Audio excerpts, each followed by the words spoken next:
I want to give in this testimony of my life an incident that happened to me when I was 6 years old. How I tried to commit suicide at the age of 6. Can you imagine? And I had it buried back in my memory. And a couple of years ago, I had gone to my father's grave to visit it, and all of a sudden the memory came back to me. It was just amazing how the memory came.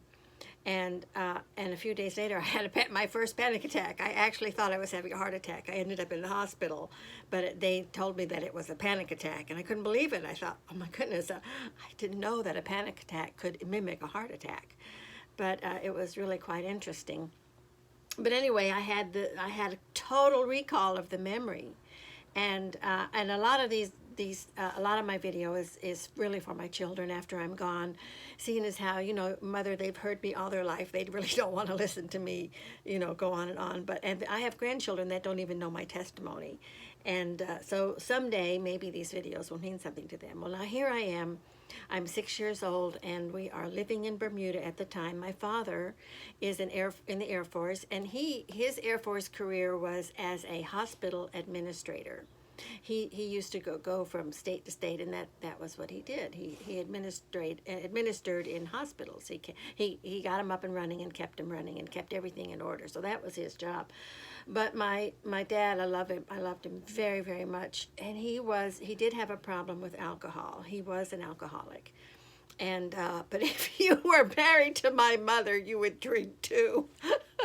So anyway, but when my dad drank, he would get very belligerent and angry. And so now I'm 6 years old, and I can't imagine, what I've done, when you're 6 years old, how bad can you be? But I had done something, I don't know what it was. Anyway, he was chasing me up the stairs, very, very angry at whatever it was I had done, and he was going to chase me up to bed. And so he's chasing me up the stairs, and my dad used to, when he would get drunk, he was always going to kill us. He's always killing us. So I'm running up the stairs to get away from him because he's going to kill me. I'm going to kill you. I'm going to kill you, he says. So I get upstairs, and I get into bed, and he's now in the bed. He's kind of over me, and he's choking me to death. He's choking me. I'm going to kill you. I'm going to kill you. And he literally was killing me. He was choking me to death. Well, as he's choking me, all of a sudden he stops and he realizes what he was actually doing. He was actually killing me. He was smothering me to death. He was killing me. And he stopped, and he got up and he turned around and he went down the stairs. And I remember laying there, just scared to death. And I was thinking in my mind, I thought, oh, well, he couldn't choke me to death. He couldn't strangle me, so he's gone downstairs to get a knife. He's coming back with a knife. So I laid there in my little 6-year-old mind, waiting for him to come back with a knife and kill me. And I remember when I woke up that morning, I was shocked. I couldn't believe I was still alive. I was still going to see another day. And of course, from that, nothing else was ever said about it. But something in my little heart and spirit was absolutely crushed. And and in my little mind, I thought to myself, oh, how sad. They want to kill me. They don't want me. My mom and my dad, because my mom never interfered when my dad went after us. So I always considered her complicit, in my dad's crimes. So, if you could call that a crime. But anyway, in my little heart, my heart was filled with love for my mother and my father. I just loved them. I adored them.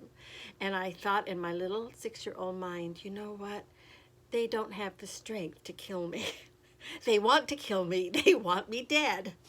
But they don't have the strength. They can't do it. So I'm going to do it for them. So from that point on, I began to starve myself. I never ate. I just quit eating. I stopped eating. I'm going to die of starvation. That's how I will do it for them. I will starve myself to death. So at this point, of course, I'm starting to lose a lot of weight, and my mother is becoming very concerned, and my father, as to why I will not eat. I won't eat anything. I won't allow anything to cross these lips. And I can't remember about if I drank or not. I probably didn't drink either. I don't know. But anyway, they became so concerned that they put me in the hospital to feed me intravenously. And of course, it was a military hospital. It was just, they had to put me in the men's ward because they didn't even have a pediatrician or a place for children in this particular hospital in Bermuda. So they put me in the men's ward, and there I was in there, 6 years old, with all these men. And I remember they had to strap my arm to a board to feed me intravenously, or so that I wouldn't move my arm. And that's what they did. They fed me intravenously in this hospital.